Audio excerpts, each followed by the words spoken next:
अभिवादन स्वीकार कीजिए ब्रजेश मिश्रा का और आप देखना शुरू कर चुके हैं द डिबेट। बहनों भाइयों, ईरान वार का आज 13वां दिन है। ईरान के बीच अमेरिका और इजराइल के साथ उसकी चल रही जंग का 13वें दिन आज क्या हुआ है और ईरान की ये वार कितनी लंबी खींचने वाली है और कितनी खतरनाक है और भारत के समक्ष क्या चुनौतियां हैं, आज इस विषय पर हम एक खुली चर्चा को आमंत्रित करते हैं। बहनों भाइयों, ईरान वार का आज 13वें दिन। अब से थोड़ी देर पहले जब मैं डिबेट करने आ रहा था, ईरान के सुप्रीम लीडर मुज्तबा खुमैनी का पहला स्टेटमेंट आया है और ये पहला स्टेटमेंट युद्ध को भीषण और खतरनाक बनाने वाला है। खमनेई ने अपने पहले स्टेटमेंट में ये कहा है कि खून का बदला खून से लेंगे, जितनी शहादत हुई है उनका बदला लिया जाएगा। यूनाइटेड स्टेट को उस पूरे रीजन में, यानी अरब की खाड़ी, अरब के देशों में जितने भी उनके मिलिट्री बेसेस हैं, ये खाली करना पड़ेगा। जितना नुकसान ईरान का हुआ है उसकी आर्थिक क्षतिपूर्ति वसूली जाएगी और अगर वसूला नहीं जा सका तो उतने का अलाइज कंट्रीज को नुकसान पहुंचाया जाएगा जो यूनाइटेड स्टेट ऑफ अमेरिका और इजराइल के साथ हैं। उनका मंतव्य खाड़ी देशों से है, यूएई से, सऊदी अरब से, बहरीन से, कतर से और इराक से, जहां पर हमले लगातार जारी हैं। यानी ये माना जा रहा था कि हो सकता है कि ईरान अब थोड़ा पीछे हटे या शांत हो, लेकिन ईरान ने इस वार को नेक्स्ट लेवल पर ले जाने की धमकी दी है। खुलेआम चेतावनी आज सुप्रीम लीडर की तरफ से जारी किए गए पहले बयान में आई है। यानी ये युद्ध अब बहुत भीषण होने वाला है और एक खतरनाक मोड़ पर पहुंच गया है। ईरान क्या क्या कर सकता है? बहनों भाइयों, ईरान ने जो रणनीति अपनाई उसकी भनक न तो सीआईए को लगी, न मोसाद को लगी, न अमेरिकन मिलिट्री को थी और न इजराइल को थी।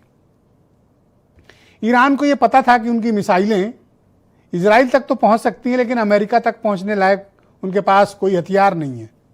तो उन्होंने ये बेस्ट स्ट्रेटजी अपनाई कि खाड़ी देशों में जितने भी अमेरिकन मिलिट्री बेस हैं, जिसको छूने का साहस के करने के बारे में सोचना भी गुनाह माना जाता था, उन मिलिट्री बेसेस को ईरान ने हिट किया।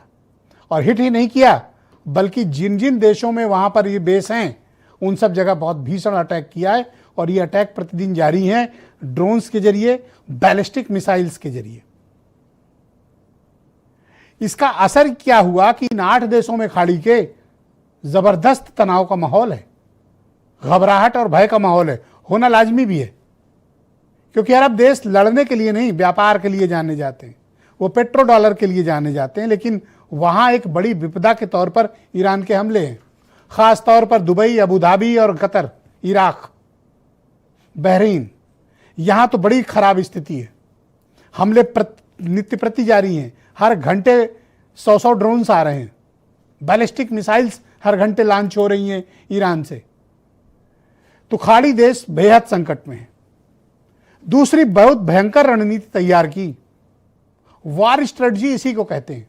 जब आप युद्ध में होते हैं तो आपका ठंडा दिमाग और रणनीति ही काम आती है कि आपके पास ताकत क्या है और आपकी कमजोरी क्या है। ईरान के पास कोई नेवी नहीं बची है, कोई एयरफोर्स नहीं है, कोई एयर डिफेंस नहीं है, लेकिन उनके पास स्ट्रेट ऑफ हार्मूज है, जिसकी चर्चा आप इन दिनों बेहद सुन रहे होंगे, हर खबर में, हर चैनल पर, हर मोबाइल पर। दरअसल स्ट्रेट ऑफ हार्मूज क्या है, ये आप सब अच्छे से वाकिफ हैं, मुझे बताने की आवश्यकता नहीं है। अब ईरान ने किया क्या कि यहां से निकलने वाले तेल और गैस के टैंकरों को रोक दिया। यानी इस स्ट्रेट की ये जो जलडमरू मध्य है, इसकी गर्दन पकड़ ली। तो खाड़ी देशों का एक भी टैंकर न तेल 1 लीटर ले जा सकता है और न गैस।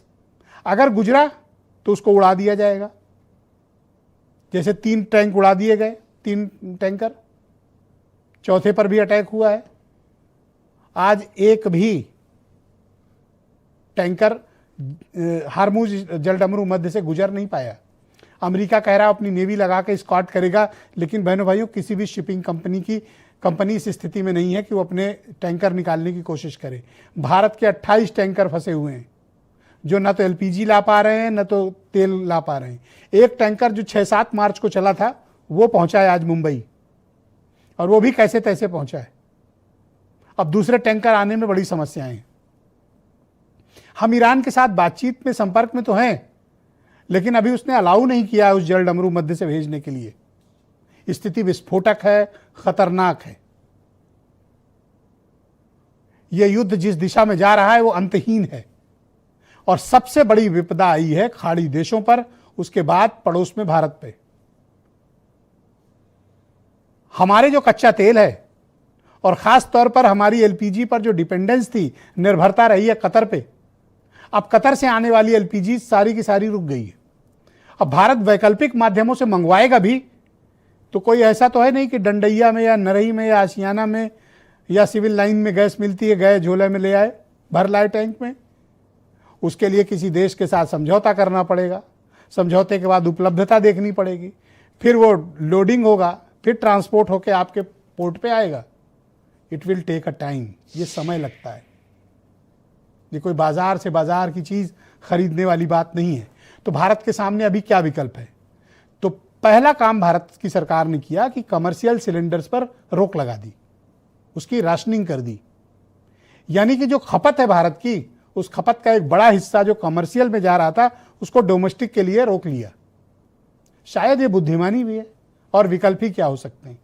इसीलिए आपको इन दिनों सिलेंडर की क्राइसिस दिख रही होगी। और डोमेस्टिक में सरकार ने राशनिंग कर दी, पेट्रोलियम कंपनियों ने, ऐप पर बुक नहीं हो रहा।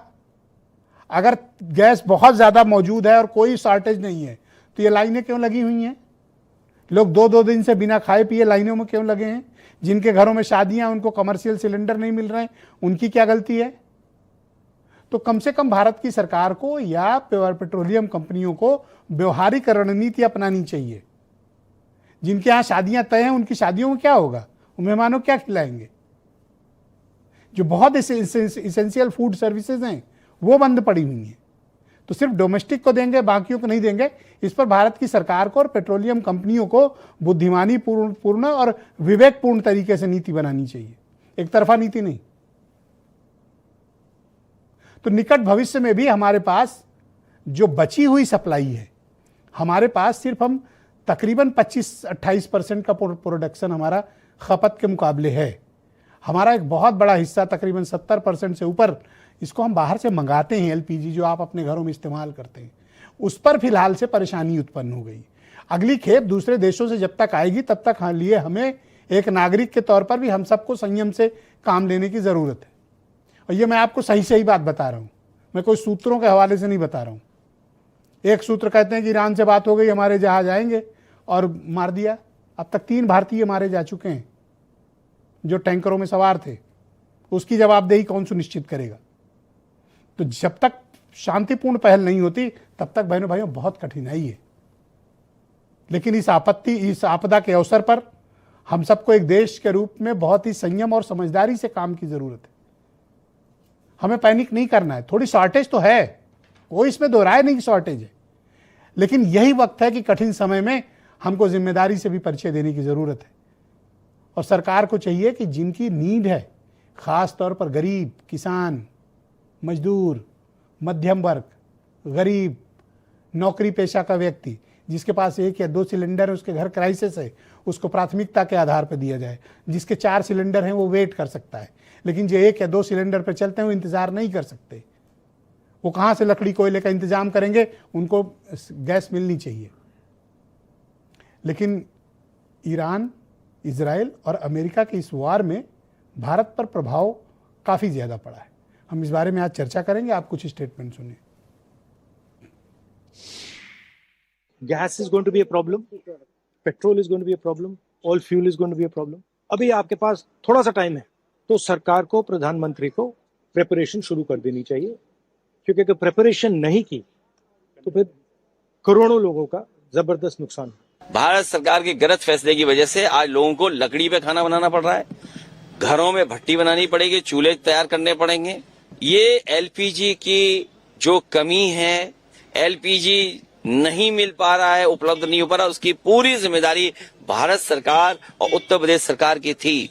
ये दोनों अपनी जिम्मेदारी से भाग रहे हैं, उसकी वजह से ये इतना बड़ा संकट पैदा हुआ है। There is no shortage of petrol, diesel, kerosene, ATF or fuel oil. The availability of petrol diesel, aviation, turbine fuel, kerosene and fuel oil is fully assured. Retail outlets across the country are stocked and supply chains for these products are functioning normally. Additional allocation of PDS kerosene has been issued to all the states. तो बहनों भाइयों, आज की इस debate को आगे बढ़ाएंगे। Ruling party BJP के प्रवक्ता हीरो वाजपेयी मेरे साथ मौजूद हैं, डॉक्टर उमा शंकर पांडे कांग्रेस कमेटी के प्रवक्ता, और जाने माने अर्थशास्त्री डॉक्टर अजय प्रकाश, सिद्धार्थ कलहंस उत्तर प्रदेश के बहुत ही जाने माने आर्थिक मामलों के एक्सपर्ट जर्नलिस्ट हैं, डॉक्टर करोरी सिंह फॉरेन मामलों के देश के टॉप एक्सपर्ट हैं, ब्रिगेडियर मनोज कुमार जी मेरे साथ मौजूद हैं, जाने माने डिफेंस एनालिस्ट। बहुत शुक्रिया, धन्यवाद आप सभी का इस कार्यक्रम में हमें समय देने